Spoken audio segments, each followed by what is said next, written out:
ప్రభావతి చాలా కోపంగా శివ దగ్గరికి వెళ్ళి వాడిని కొట్టి మరీ ఈరోజు నీ సంగతి ఏంటో తేల్చేస్తాను, పదరా దొంగ వెధవ, నిన్ను పోలీసులకు అప్పజెప్పి ఆ పోలీస్ స్టేషన్లో పెట్టే అంతవరకు వదిలిపెట్టేదే లేదు, అలా కానీ చెయ్యకపోతే నా పేరు ప్రభావతియే కాదు అని చెప్పేసి అయితే అనుకుంటూ శివ చేయి పట్టుకొని మరీ బయటకు లాక్కొని వస్తూ ఉంటుంది.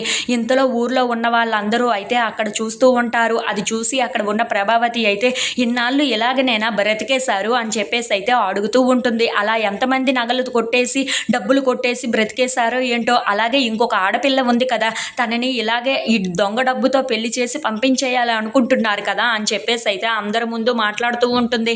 ఆ మాటలు విని అక్కడ ఉన్న మీనా అయితే చాలా బాధపడుతూ ఉంటుంది. ఇంతలో బాలు ఇంటికి వచ్చి మీనా మీనా అని చెప్పేసి అయితే పిలుస్తూ ఉంటాడు. ఆ మాటలు విని అక్కడ ఉన్న సత్యం అయితే మీనా ఇంట్లో లేదురా అని చెప్పేసి అయితే అంటూ ఉంటాడు.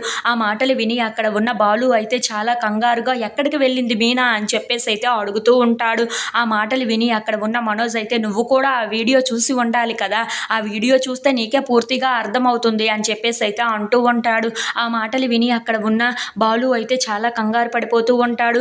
ఏంటి మీనా ఆ ఇంట్లో ఉండటం ఏంటి, అయినా ఇక్కడికి రావాలి కదా, ఇక్కడ లేకపోవటం ఏంటి అని చెప్పేసి అయితే అడుగుతూ ఉంటాడు. ఆ మాటలు విని అక్కడ ఉన్న ప్రభావతి అయితే అలాంటి దొంగ ఫ్యామిలీలో నుండి కోడలుగా నా ఇంటికి రావడానికి దానికి అర్హత లేదు, అసలు ఇక నా ఇంట్లో అడుగు పెట్టడానికి కూడా అర్హత లేదు, అలాంటి దాన్ని నా ఇంట్లోనికి తెచ్చుకొని ఉంచుకోవాల్సిన అంత అవసరం నాకు లేదు అని చెప్పేసి అయితే అంటూ ఉంటుంది. ఆ మాటలు విని అక్కడ ఉన్న బాలు అయితే చాలా కోపంగా వాళ్ళ అమ్మ వైపు చూస్తూ ఉంటాడు.